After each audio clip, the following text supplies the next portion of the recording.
Hello everyone, আমার YouTube চ্যানেলে তোমাদের সবাইকে স্বাগত জানাই। আশা করি তোমরা সবাই সুস্থ আছো, ভালো আছো। আজকে তোমাদের সাথে মাধ্যমিক টেক্সট পরীক্ষার ভূগোলের সাজেশন শেয়ার করতে চলেছি। তো ইম্পর্টেন্ট যে কোশ্চেনগুলো সেগুলো তোমাদের সাথে শেয়ার করছি। 5 নাম্বারের দেখো, নদীর ক্ষয়কার্যের ফলে সৃষ্ট প্রধান ভূমিরূপগুলি চিত্রসহ বর্ণনা করো। নেক্সট, নদীর সঞ্চয় কার্যের ফলে সৃষ্ট প্রধান ভূমিরূপগুলো চিত্রসহ বর্ণনা করো। এগুলো কিন্তু তোমাদের 3টে করে করলেই হবে। সবগুলো একটু দেখে যেও, কেননা যখন টিকা বা অন্য কোনো কোশ্চেনে দেবে সেগুলো লিখতে হেল্প হবে।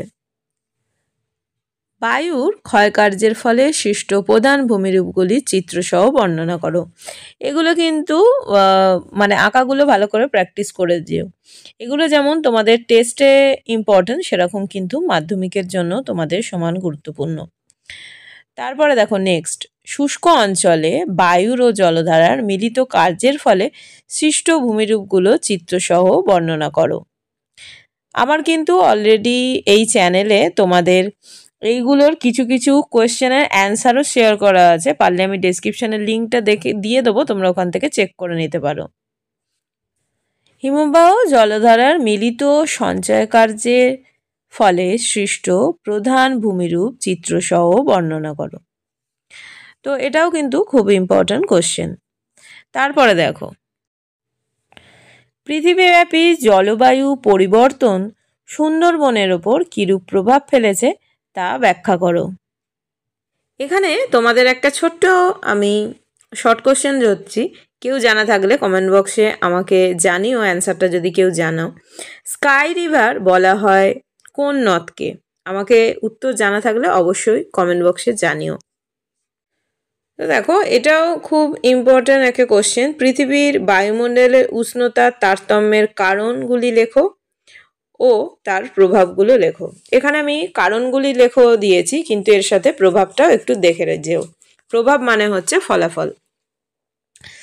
তারপরে দেখো নেক্সট কোশ্চেন। নেক্সট হচ্ছে পৃথিবীর নিয়ত বায়ুপ্রবাহের প্রবাহ পথ উৎপত্তি চিত্রসহ ব্যাখ্যা করো।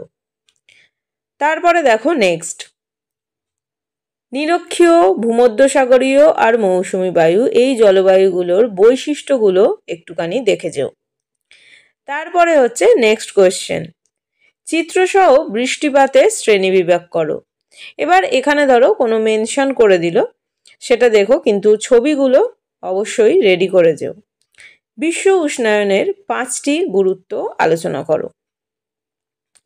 আমি একদম যেগুলো খুব ইম্পর্ট্যান্ট সেগুলোই তোমাদের সাথে শেয়ার করেছি। সমুদ্র স্রোত সৃষ্টির কারণ ও প্রভাব ব্যাখ্যা করো। সমুদ্র স্রোত সৃষ্টির কারণ ও প্রভাব, প্রভাব মানেই কিন্তু ফলাফল। তারপরে দেখো নেক্সট, জোয়ার ভাটার কারণ ও ফলাফল বর্ণনা করো। এক্ষেত্রে একটা কথা বলি, যদি কোনো কোয়েশ্চেনের অ্যান্সার প্রয়োজন হয় অবশ্যই আমাকে বলো, তাহলে আমি সেটার অ্যান্সার কিন্তু তোমাদের সাথে শেয়ার করব। পশ্চিম হিমালয় ভূপ্রকৃতির বিবরণ দাও। আমি ভেবেছিলাম এই ভিডিওতে তোমাদের সাথে অ্যান্সারগুলোও শেয়ার করব, কিন্তু ভিডিওটা অনেক বড় হয়ে যেত, তো সেই জন্য কোয়েশ্চেনগুলোই তোমাদের সাথে শেয়ার করলাম। উত্তর ভারতের নদ নদী ও দক্ষিণ ভারতের নদ নদীর প্রাকৃতিক বৈশিষ্ট্যের তুলনা লেখো, মানে এর পার্থক্যটা দেখে রাখবে। তারপরে ভারতের স্বাভাবিক উদ্ভিদের উপর জলবায়ুর প্রভাব লেখো। আবারও বলছি, প্রভাব মানে কিন্তু ফলাফল, এটা কিন্তু মাথায় রেখো। তারপরে দেখো নেক্সট কোয়েশ্চেন। নেক্সট হচ্ছে এই অনুকূল পরিবেশগুলো, এগুলো একটা তোমরা জানো আসবেই, খুব ভালো করে দেখে যেও। চা, কফি, ধান, ইক্ষু, কার্পাস চাষের অনুকূল পরিবেশ আলোচনা করো।